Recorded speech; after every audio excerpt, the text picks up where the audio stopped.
नमस्कार. आपण सध्या आलात जिल्हा परिषद मतदारसंघातल्या शेरशाळ या गावामध्ये आता आपण आलेलो आहोत. या शेरशाळ गावामध्ये काँग्रेस महाविकास आघाडी स्वाभिमानी शेतकरी संघटनेच्या वतीनं या ठिकाणी आय पटेल आणि मानकापुरे वहिनी या ठिकाणी प्रचार करत आहेत.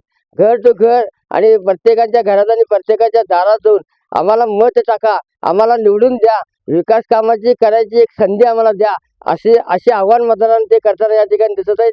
आणि आपल्या शिरोळ तालुक्याचे काँग्रेसचे ज्येष्ठ नेते गणपतराव पाटील यांचा विश्वास आय पटेल यांच्यावर आहे. त्यामुळे त्यांच्यावरती एवढी मोठी जबाबदारी दिली की त्यांनी या ठिकाणी त्यांना उमेदवार देऊन आला जिल्हा परिषद मतदारसंघातून आय पटेल सारख्या होतकरू इंजिनियर आणि सुशिक्षित माणसाला या मतदारसंघाचं नेतृत्व करण्यासाठी संधी दिली.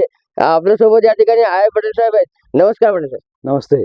आपण या ठिकाणी निवडणूक लढत आहे. शेरशाळ या गावामध्ये सध्या तुम्ही आलेला आहात. शेरशाळ गावामध्ये तुम्हाला कसा प्रतिसाद वाटतो?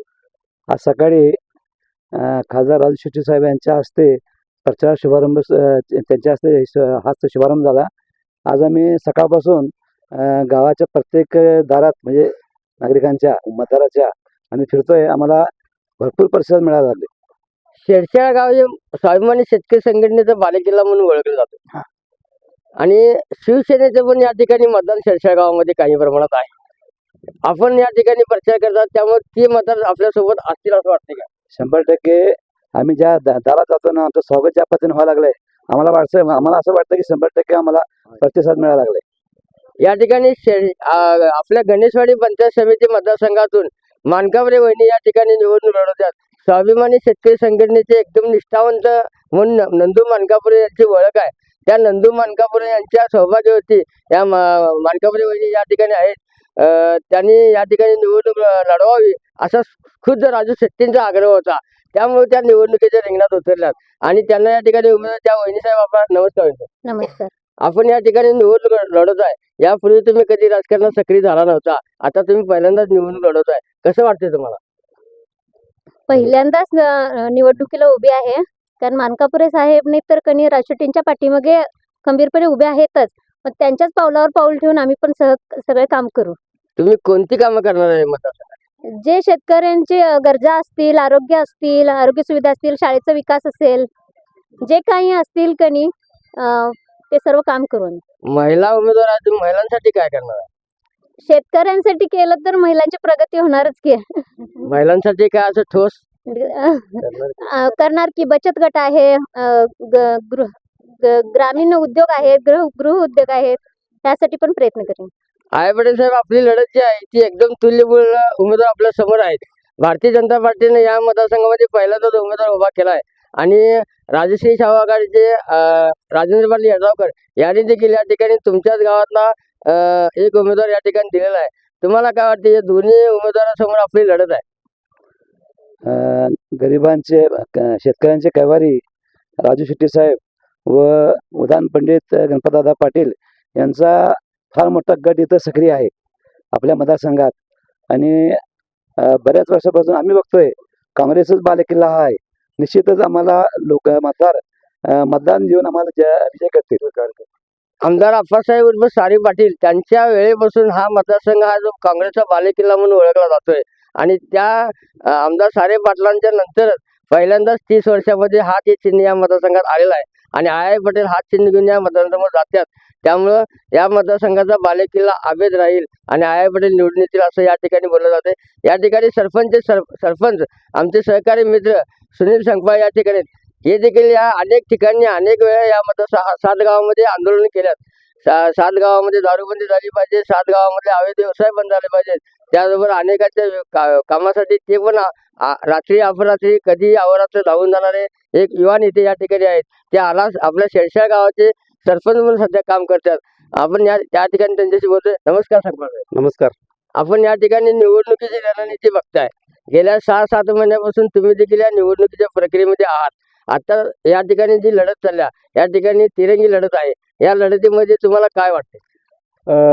कसा या 7 गावं विशेषतः नरसिंहवाडीच्या पूर्वेला असणारी जी 7 गावं आहेत आणि त्याचबरोबर शिरटी आणि नरसिंहवाडी ही महाविकास आघाडीचं म्हणजे यामध्ये विचारधारा जास्तीत जास्त या ठिकाणी रुजलेली आहे. स्वाभिमानी शेतकरी संघटनेचे नेते माननीय राजू शेट्टी साहेब यांचे कार्यकर्ते अनेक या ठिकाणी हा उगवतीचा तालुका आहे आणि उगवतीच्या तालुक्यातला उगवतीचा मतदारसंघ म्हणून आला जिल्हा परिषदेची ओळख आहे. आणि त्यामुळे या भागामध्ये जे काही क्रांती घडते तेच नाही तर शिरोळ तालुक्यामध्ये पोहोचत असते. त्यामुळे ही जी विचारधारा आहे या ठिकाणी स्वर्गीय सारे पाटील साहेबांनी खूप मोठं काम या ठिकाणी केलेलं होतं. शेतकऱ्यांच्या शेतामध्ये पाणी पोहोचवण्याचं काम त्यांनी केलेलं होतं आणि या ठिकाणी हरित क्रांती घडून आली. शेतकऱ्यांचं विकास झालं आणि शेतकऱ्यांना उसाला दर मिळवून देण्यासाठी राजू शेट्टी साहेबांनी काम केलं. ज्या वेळेला या ठिकाणी पाणी जास्त होऊन या ठिकाणी छारपडीचं नाही तर क्षेत्र वाढलं आणि शेतकरी असणारे लोक शेतमजूर झाले, त्यावेळेला गणपतराव दादांनी छारपड मुक्तीसारखं या ठिकाणी धोरण राबवलं. त्यामुळं जनतेची, शेतकऱ्यांची आणि कष्टकऱ्यांची नाळ या ठिकाणी शेतकरी संघटनेचे नेते स्वाभिमानीचे राजू शेट्टी साहेब असू देत, गणपतराव दादा असू देत, स्वर्गीय सारे पाटील साहेब असू देत यांच्याशी जुळलेले आहे. त्यामुळं हा जो मतदारसंघ आहे तो या ठिकाणी माननीय सारे पाटील साहेबांच्या विचारधारेशी, गणपतराव दादांच्या विचारधारेशी आणि राजू शेट्टी साहेबांच्या विचारधारेशी नेहमीच या ठिकाणी एकनिष्ठ राहिलेला आहे. त्यामुळं हा मतदारसंघ हा काँग्रेसचा बालेकिल्ला आणि स्वाभिमानीचा बालेकिल्ला आहे आणि त्यामुळे त्या पद्धतीनंच या ठिकाणी निकाल लागण्याची अपेक्षा आहे. शंकर साहेब, तुम्ही याच्या अगोदर निवडणूक लढवला आहे. अगदी आमदारकीची पदवीधर मतदारसंघातून तुम्ही आमदारकीची निवडणूक लढवला आहे. त्यानंतर शेरशाळच्या ग्रामपंचायतची निवडणूक लढवला आहे. आता शेरशाळचे तुम्ही सरपंच म्हणून काम बघताय. यावेळेला तुम्ही मतदारांच्या सोबत थेट संवाद साधलाय किंवा उमेदवारांना न घेता तुमचं तुम्ही वैयक्तिक दोन मतदारांना तुम्ही भेटलाय. त्या अर्थानं तुम्हाला असं वाटतं की शेरशाळमधून तुम्हाला किती लीड मिळेल? शेरशाळमधून साधारण 1000चं लीड या दोघा मतदारांना मिळणार असं माझं नाही तर म्हणजे अंदाज आहे. कारण यापूर्वीची जी निवडणुका पाहिल्या तर गणपतराव दादांचं गट या ठिकाणी मोठा आहे आणि स्वाभिमानी शेतकरी संघटनेचा गट मोठा आहे.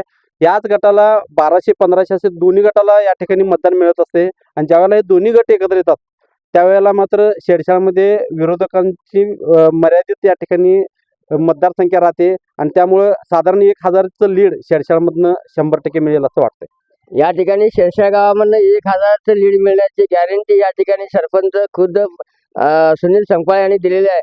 काँग्रेस, राष्ट्रवादी, शिवसेना आणि स्वाभिमानी शेतकरी संघटना या सर्वांच्या वतीनं या ठिकाणी दोन उमेदवार या ठिकाणी प्रचार करत आहेत आणि मतदारांना देखील त्यांना उत्स्फूर्त प्रतिसाद दिलाय. त्यामुळं त्यांच्या विजयाकडे वाटचाल आता सध्या सुरू आहे. येणाऱ्या 4-5 दिवसात ते कुठे पण पोहोचतात, अजून त्यांना किती पण प्रतिसाद मिळतोय हे पाहणं महत्त्वाचं ठरणार आहे. मराठी न्यूजसाठी शेरशाळहून संदीप आरसूसह रितेश कुर्डे.